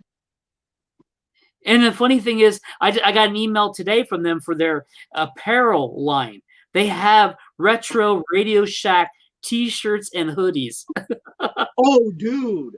Oh, I'm looking that up. I need me It's RadioShack.com. Whoever bought everything bought the RadioShack.com and everything. Oh my god. I just thought that this has been a weird week, and that really topped it off for me because I didn't realize it was still around. You know what? You're absolutely right, Rich. Wait a minute. Maybe WandaVision is leaking over into our universe because the other day, Richard, I got a Hot Rod magazine. Oh, wow. And oh, look, it's not that I have anything against Hot Rod magazines. That's just I'm not a car guy. And it wasn't like I accidentally got my neighbor's mail. It was specifically addressed to Michael Boroff. And I'm just like, wait, no, you're right, Richard. It was this week. It was like Tuesday. I got a Hot Rod magazine in the mail. I'm like, the only thing I could think of was the Mandela effect, you know? Did I really forget that Radio Shack went bankrupt? You know, it was, you know, I could have swore they went bankrupt a few years ago. And I was even getting a Crutchfield email. Oh my god. Yeah. Oh. With all the weird electronics and stuff, you know, or the car radio stuff. Yeah. No, you know which one? One of us, Richard, I'm telling you, right now, one of us within the next week or so, J.C. Whitney. Because that was like the warehouse version of like Radio Shack, you know what I mean? Where it was like the bulk store. Well, see, what I thought happened was Newegg bought the rights to all that stuff at one time. You know, like bought the name Radio Shack, bought the name Crutchfield, and what was the other name? Tiger Direct. Oh man! And then I thought Newegg was like combining all of them together at one time. So did this all split apart again, or what? It was just weird. Just started getting emails. You know, it was like it must have been they were going through their database and just relaunching everything or something. Because they were selling radios, AM, FM weather radios. Holy shit! And I'm going, what are they thinking? The end's coming, so they decided to unload a warehouse of these things, you know? Because I remember when they were originally going bankrupt, I went out and bought two, just to have two AM, FM radios, just for the, you know. Yeah. Oh my god. Wow. Well, you know, the first couple weeks of 2020, well, they probably planned it in 2020 when everybody thought the world really was coming to an end, and it just took this long to get everything, you know. Or they had to dig out their original database, you know. They had to have someone that knew how to use Pascal or something, you know. Hey, we found a file card system. Let's just mail all these people catalog. That's why it was a mail cat. Oh my god. Oh my god. It was on one of those big floppy disks that used to be like this big, you know. Modem was the size of a refrigerator. Richard, I'm telling you, at some point in the next week or so, me and you, either one of us is going to get an AOL disk in the mail. I found my Earthlink the other day. No, Richard, Yeah, I know. yeah. Wait, no, I can explain it, Richard. I can explain it because, you know, it's been a while since we've said anything. We've said hi to our FBI agent who watches the show. It's the dial-up modem at the beginning of the episode, Richard. It's the dial-up tone at the beginning of our episodes now, Richard. Yeah, I don't know what that number is. I have to look that number up. I think there's a way you can still look up dial tones. But you know what I'm saying, Richard? It's like the FBI processing guy automatically heard the dial tone, so it automatically no. It's like all the Facebook and Instagram algorithms. Remember how the joke is if you say something, you know, you end up getting advertisement for it? Well, it heard the dial-up modem and went, hey, these folks obviously appreciate archaic 80s and 90s technology. Here's a Radio Shack catalog. What magazines was Mike reading in 1980? he had a subscription to Hot Rod. Send that one to him too. Oh my God. Wow. It's WandaVision. The nostalgia is leaking through. So anything else you can think of, Rich? Like I haven't even really picked up any video games. Nah, I did. Oh, I did download Risk from Stream the other day. I started playing. Really? Did you? Yeah, because I got some because I'm on Prime, I could get some extras to add to the game for free. So I downloaded the base Risk game through Steam, and then got the add-ons for free through Amazon Prime. Because I didn't realize that they had a bunch of stuff on Amazon Prime to download games and stuff for free. We're talking like old fighter games. Oh, yeah. I didn't realize they had those PC stuff available. I have a word of advice for you, Richard, when it comes to the game Risk. Me, Chris, and John used to play that game religiously. Get Australia. Always go for Australia first. Do you have Steam? I don't. Well, okay. I used to. Remember I told you that my computer won't push. Yeah. Okay. My computer, Richard, my computer runs on Steam. It can't push Steam. My computer is Steam powered. It can't power Steam. Oh. But yeah, that gave me flashbacks, Richard, of old board game nights when we used to play Risk. Whoever got Australia first usually ended up winning the game because you could stockpile. And like every turn when you got to amass more people, it was just, and you can only get the, Yeah, because while I was talking to Amanda, because she was helping me get the Twitch channel up and running, because there was a little glitch that I was missing, and then she showed me how to do it and stuff. And she was the one that told me about how Twitch is owned by Amazon now. Oh, I can see that. And so if you have a Prime account, you get some extra add-ons and stuff like that. And then that's how I found that whole section with all the video games that you can download and play on your PC. Oh, I'm gonna have to look into that then. Yeah, because I was sitting there, and because they got all those ones that Peanut used to play. I think they were tight. Oh, they weren't the normal Sega fighter games. They were something different, but they were just like Street Fighter. But they were another. Oh, I can't think of what it was called.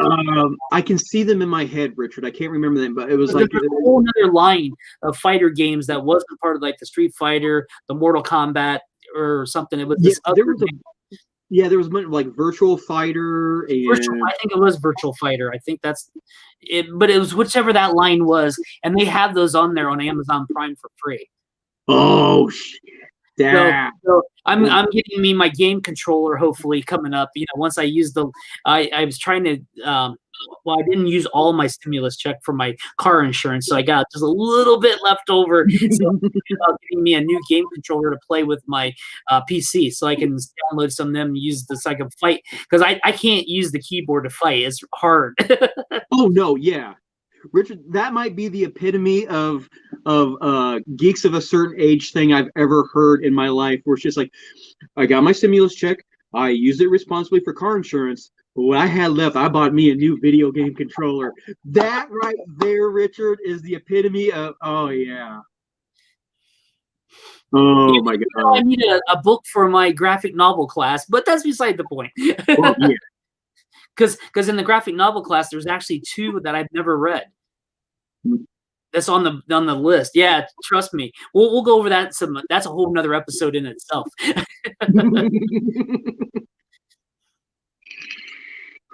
All right.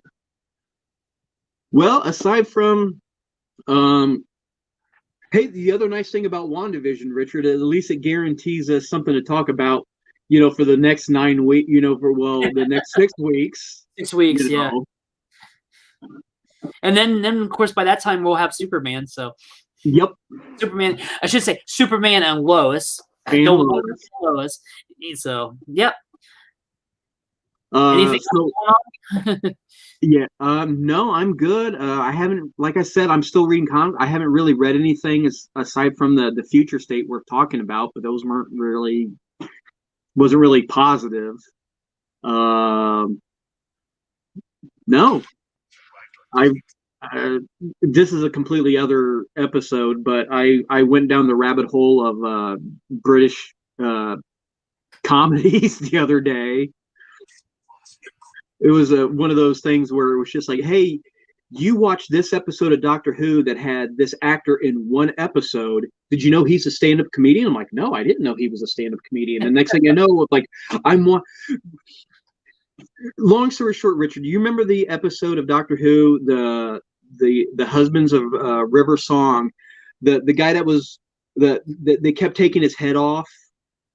It was she married him. Oh yeah, yeah. Dude, I watched that episode and I had no idea, Richard. But the guy that played it, of course, it's BBC, so they use everybody from British television. But I never knew this, Richard. I can't think of the guy's name off the top of my head real quick, even though I've been binging him for the last 2 weeks. I watched that episode, and Amazon was like, hey, you watch this episode, and this guy was in it. And I'm like, I looked at him like, yeah, he's a stand-up comedian. Really? So I watched his stand-up special. I'm like, oh my God, that dude is hilarious. And then I found out he had a sitcom on like BBC One or something. So I binged it and I loved it. And then it was like, oh, you watch this. He's in this other series, Richard. It's called Cuckoo. Oh, No, listen to me. The first season, this was a British show, Richard. yeah, I've heard of the Cuckoo. I've actually heard of that. It had Andy Samberg in it. That's right. I knew there was some big name star was in it. Yeah. I remembered seeing something about it, Richard. I thought it was a movie because the concept is just I wouldn't call them like I wouldn't call them uptight, but like this normal British family's daughter who is like she's on her gap year, like she was a straight A student, and she meets this hippy dippy guy who was Andy Samberg, marries him, and now all of a sudden, it was an entire series, Richard. Like I think it was like the first season was Andy Samberg as an American on this British show, Rich. And then like the last it was a how do I put this? They wrote him. It was Andy Samberg, so he probably had other commitments. But they wrote him off in the first the second season, and I'm like, what the hell's going on? And then all of a sudden, what's his name? Taylor Richner, or whatever. The other guy from the Twilight movies. He was also Shark Boy and Lava Girl. Taylor Kitchener or something. Okay. He's in the second season. And not evidently, I've watched the entire season, Richard. I'm watching them all. Like he plays Andy Samberg's son from when Andy Samberg's character was like 13 and had an affair or something. But he plays his son, and I'm like, oh my God, because I only knew him from Twilight, and I'm like, God, I hate this guy. But I'm like, I really like this guy. But because I watched Doctor Who, I learned about this guy, and I found out he's a brilliant stand-up comedian. But then I found out that he did like this TV show, and he's done this TV show. The latest season I'm watching, Richard, with him in it, has got Andy McDowell. Andy McDowell. Wow. Yeah, I went down the rabbit hole, Richard. Once you start unraveling the threads of British television, you will go down that rabbit hole. Like this person was in this person was in this. It was, yeah. That's the only other thing I can. That's the only other thing that's been my addiction this last week. Kept thinking there was something else new that I've been watching this week, but that was. I watched the first episode of that Flack that's on Amazon Prime. That's got the one Flack. It's got the star from the Vampire series that was on HBO. The one that played Rogue. Yeah. Okay. Anna Paquin. Yeah, she's a like a PR person for the stars and stuff. Oh, are you? Is that any good? I like the first 2 episodes so far. That's all I've watched because they're kind of long, and me and long Mhm. stuff. I had to do in a couple settings, Yeah. but but it's like I said, it shows the behind the scenes and it's very British. So that's what I got me thinking when you said British stuff. I go, it really Mhm. is influenced by British. So it must have been one of those joint Amazon wherever over there. Mhm. Because I think Um, Amazon's been teaming up with BBC doing a lot of stuff lately or something, haven't they? oh, I can imagine. Yeah. Yeah, I can imagine. Uh, this. All right. We're not going to round. Damn it, Richard. We're not going to make it 2 hours. We're cutting it off. No, yeah, go for it. Oh man, I wish I could remember the guy's name because that's why Doctor Who is so good because in the episode, I mean, it's silly because he plays this like head, well, bodiless head, you know, but he's such a mean dude.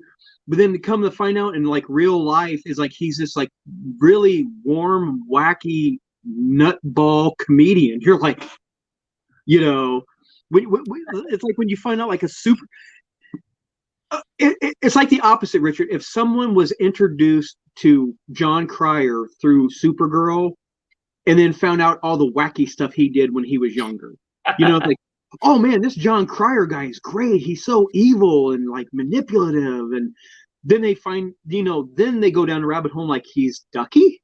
You know what I mean? That was kind of like the progression of stuff that I went down this last couple weeks. It was just like, in British television, oh no! I know what it was. Wait a minute, I know what I wanted to tell you. The first show that I watched with the guy from Doctor Who in it, right? It's very slapsticky comedy, right? It Right.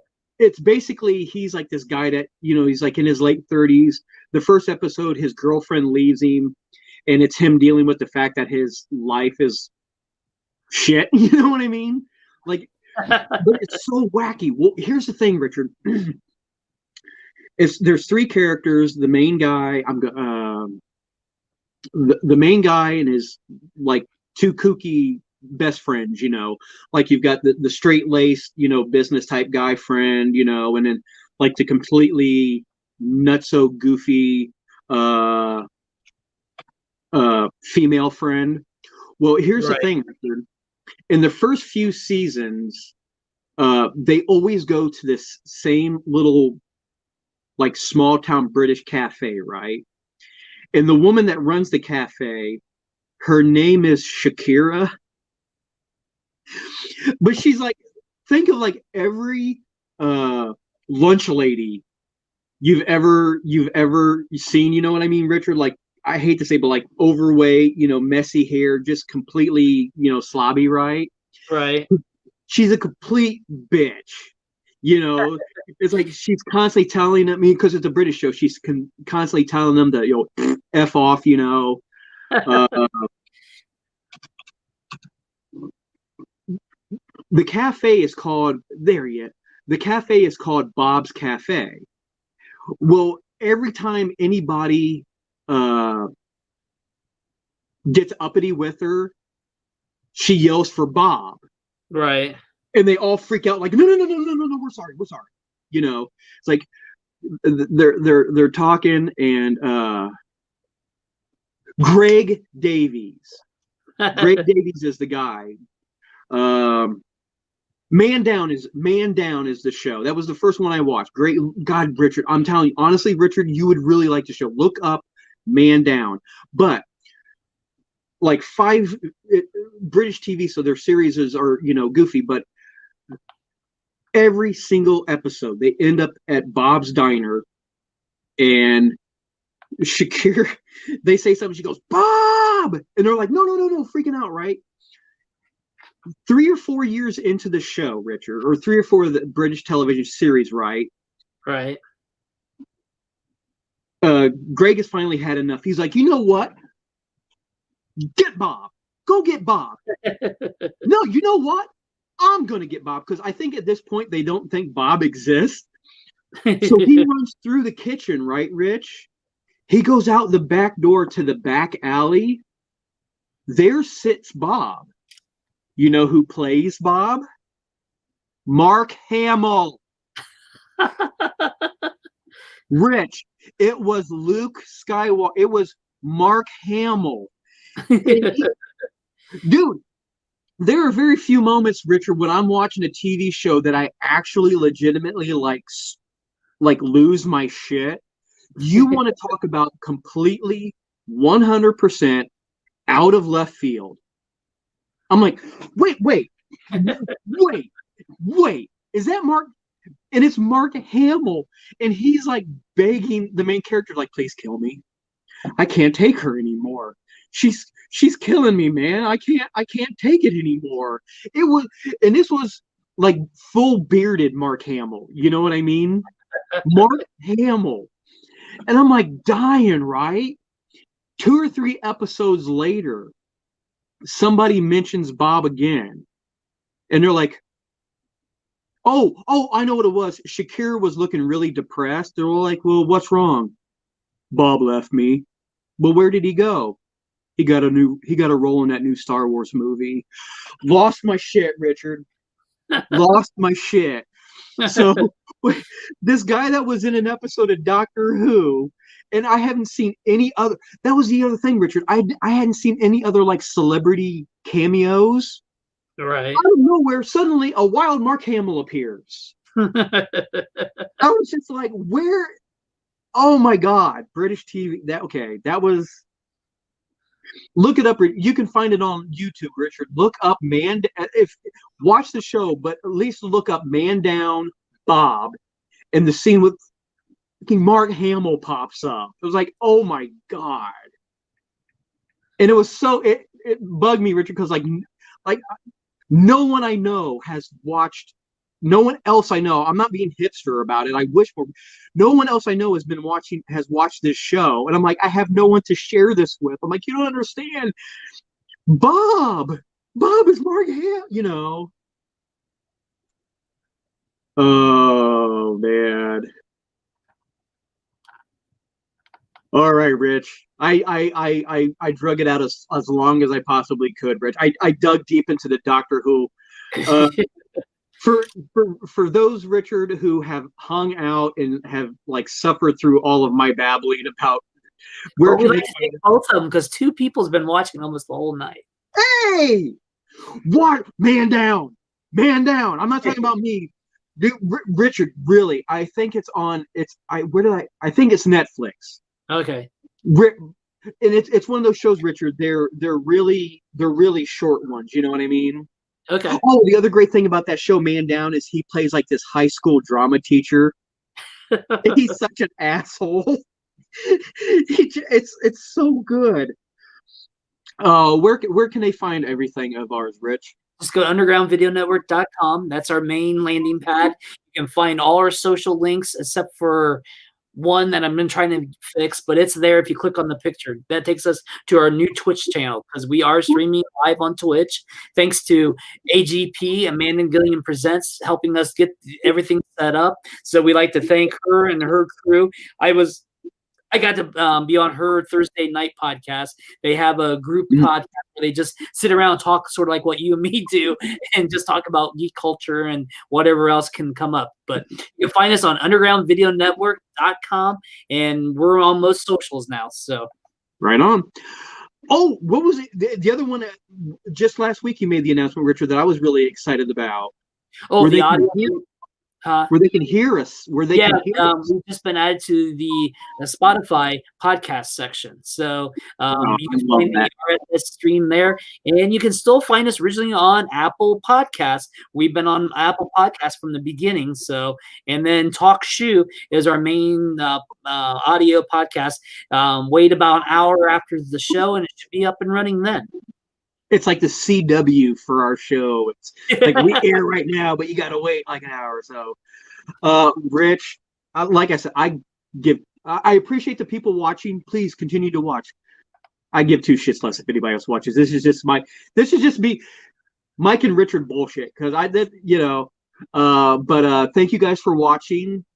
On behalf of myself and Rich, we hope everybody's staying safe, staying healthy. We appreciate you guys watching and supporting us. I was listening for the click, Richard, the preemptive clicks, because here it comes. Thank you guys for watching, and thank you for listening if you're listening to this on Spotify or anything else. So, Richard, if you would please press the button.